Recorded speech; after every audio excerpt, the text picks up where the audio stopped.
네, 한 안식일에 예수님께서 제자들과 함께 밀밭 사이로 지나가고 계셨습니다. 자, 그런데 같이 가던 제자들이 배가 고팠었던 모양입니다. 그래서 밀 이삭을 자릅니다.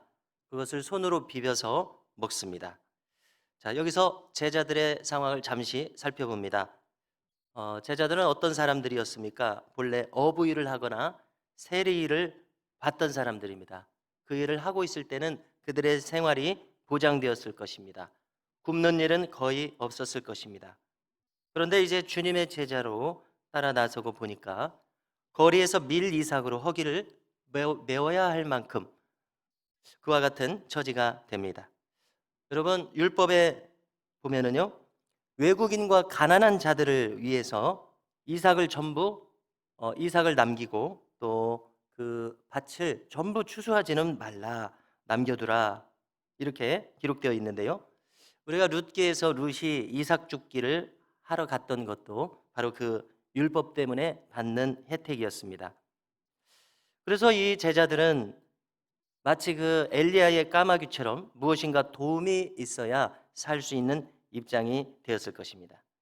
그래서 그들은 날마다 하나님의 은혜를, 하나님의 도우심을 구해야 살 수 있는 사람이 되기 시작했을 것입니다. 그런데 제자들은 이 어려운 길 끝까지 가야 됩니다. 주님도 주님께 생명의 말씀을 들었고 하나님을 바로 섬기는 법을 배웠기 때문에 이 길을 멈출 수가 없습니다. 주님도 말씀하시듯이 인자는 머리 둘 곳이 없다고 하셨는데요. 이제 제자들이 나선 길도 마찬가지 길이었습니다. 자, 이 장면을 보고 있는 사람들이 있었습니다. 그들은 바리새인들이었습니다. 그들은 벌써부터 이미 대립각을 세우기 시작했었죠. 이 바리새인들이 제자들을 지적하기 시작합니다. 왜 안식일에 금지된 일을 하느냐, 이렇게 따지기 시작합니다. 여러분, 이 안식일에는 추수라고 하는 것이 금지되어 있었습니다. 과일이나 채소, 버섯 채취도 금지했다고 합니다. 그런데 이제 포도송이는 따도 된다고 되어 있다고 합니다. 왜냐하면 원뿌리 줄기에서 가지쳐서 나온 것은 따도 된다는 그런 규정이 있다고 합니다. 자, 너무나 복잡하죠? 아무튼 추수를 금지하는 이 안식일 규정을 어긴 겁니다. 자, 더 큰 범위에서는 안식일에는 어떻게 하라고 하셨습니까? 일을 하지 말라, 이렇게 돼 있었죠. 이것이 큰 십계명의 내용인데 거기에서 이제 줄기를 쳐서 이렇게 세부 규정이 생긴 겁니다. 여러분, 간단합니다. 한번 여쭙겠습니다. 제자들이 지금 일을 했습니까? 한번 생각해 봐야 되겠습니다. 단순히 허기진 배를 채운 것이지 일을 한 것은 아니었죠. 일을 하려는 목적이 아니었습니다. 자, 우리가 조금 전에 율법에 외국인과 가난한 자들에게는 이삭 줍기가 허용되어 있었죠. 또 전부를 다 추수하지 말고 밭을 이만큼 남겨놓으라고 했습니다. 가난한 자들을 위해서 그렇게 하라고 했습니다. 그러니까 충분히 가능한 일이었습니다. 결코 일을 한 것은 아니었기 때문에 그렇습니다. 그래서 여러분, 이것이 문제 아닙니까? 죽은 율법주의가 문제입니다. 교리주의, 생명을 우선시해야 되는데 그런 규정을 먼저 내세우다 보니까 사람이 굳어지고 딱딱해집니다. 여러분, 안식일은 쉽게 생각하면 어떤 날입니까? 안식하는 날입니다. 그리고 무엇보다도 즐거운 마음으로 예배를 드리는 날입니다. 또 쉬는 날입니다. 한마디로 생명을 누리는 날입니다. 사람이 살고서야 안식일이 있는 것이지 안식일 규례가 사람을 죽이는 것이 되어서는 안 될 것입니다. 오늘 말씀 후반부에서 주님이 하신 말씀이 이것 아닙니까? 이렇게 바리새인들은 죽은 교리주의에 빠져 있었습니다. 그 규칙이 이제 무거워지고 여기 오늘 보십시오. 그 사람이 지키나 안 지키나 감시하고 있습니다. 주님의 말씀대로 양이 구덩이에 빠져 있으면 구해내야 할 텐데 안식일이니까 죽으라고 그냥 놔두면 되겠습니까? 생명을 살리는 일이면은 안식일에 얼마든지 가능합니다. 자, 오늘 말씀 마지막에도 보니까요. 이제 안식일의 회당에서 예수님께서 손 마른 자를 고쳐 주셨습니다. 그랬더니 11절에서 바리새인들이 어떻게 합니까? 노기가 가득하다, 이렇게 돼 있네요. 예수님이 이제 어떻게 할까? 서로 의논하기 시작합니다. 여러분, 이제 우리가 누가복음 아직도 초반부입니다.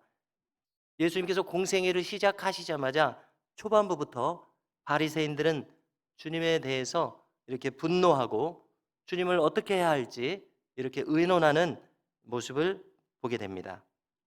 자, 손 마른 자를 고치셨는데요. 이것이 일이겠습니까? 그저 생명을 살린 것에 불과합니다. 주님은 의사가 아니셨습니다. 그렇기 때문에 단순히 이적을 행하신 것이지 의사의 일을 본 것이 아니지 않습니까? 쉽게 표현하자면 주님께서는 지금 영업을 하지 않으셨습니다. 인간에 대한 긍휼을 베푸신 것입니다. 일을 하려는 목적이 아니었습니다. 자, 여러분 얼마나 바리새인들이 이 죽은 율법주의에 빠졌는지를 알 수 있습니다. 참으로 융통성이 없지 않습니까? 생명과 인간 자체에 대한 존중을 해치는 안식일 규정, 그것이 무슨 의미가 있겠습니까? 그 규정을 지키기 위해서 다친 사람, 죽은 사람, 죽어가는 사람을 고치지 말라는 것입니다. 사람을 결과적으로 죽이는 규정, 생명을 결과적으로 가벼이 여기는 규정, 사람을 숨막히게 하는 그런 규정주의였습니다. 오늘 그들의 모습을 보면은 그들은 악으로 치닫고 있습니다. 그들은 지금 잘못된 길을 가고 있는 것을 알 수 있습니다. 오늘 말씀 7절을 보니까 안식일을 어기나 한번 보자 이렇게 하고 있습니다. 안식일에 병자를 고치나 한번 보자. 자, 사람으로 치자면은 몹쓸 사람들 아닙니까? 답답한 사람들이 되었습니다. 우리가 참 사람 버렸네 이런 말을 하는데 그와 같은 사람들이 되지 않았느냐 생각이 됩니다. 바리새인들과 서기관들, 본래는 보다 더 잘 믿자고 나선 사람들 아니겠습니까? 하나님을 보다 잘 섬기자고 나선 사람들이었습니다.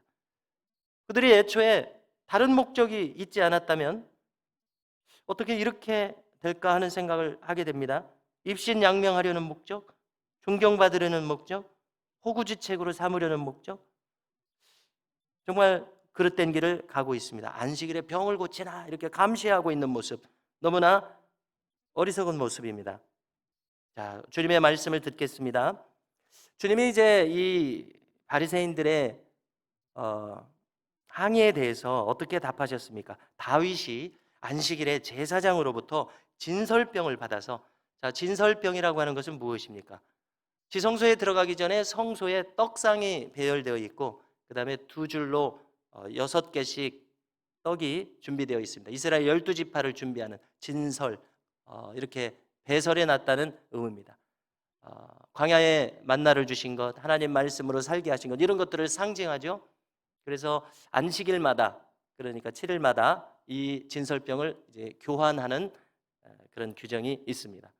자, 다윗의 무리들과 함께 놉 땅의 제사장 아히멜렉에게 왔을 때 먹을 것이 없느냐고 물어봤을 때 아히멜렉이 그러면은 진설병을 드시라 이렇게 했습니다.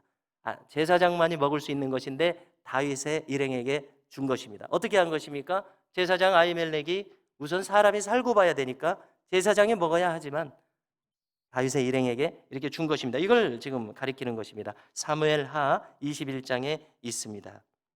이렇게 인간미가 넘치던 제사장의 신앙이 그들의 후예인 바리새인들에 이르러서는 숨막히는 율법주의로 왜곡되어 버린 현장을 우리는 보고 있습니다. 성도 여러분, 오늘 주님께서는 인자는 안식일의 주인이라고 말씀하십니다. 자, 무슨 뜻이겠습니까? 이 안식일은 생명과 진리를 위해서 있는 날이라는 뜻이라고 이해됩니다. 안식일, 오늘날의 주일, 그 의미는 무엇입니까? 하루를 즐거이 구별해서 하나님께 예배를 드리는 날입니다. 하나님을 사랑하고 이웃을 사랑하는 일이라면 이 안식일에 얼마든지 이루어질 수 있는 일입니다. 노동과 오락을 추구하는 생활 방식에서 떠나서 하나님께 예배하기 위해서 집중하는 날, 하나님 나라의 역사를 성취하기 위해서 충성하고 섬기는 날, 이것이 안식일의 의미입니다.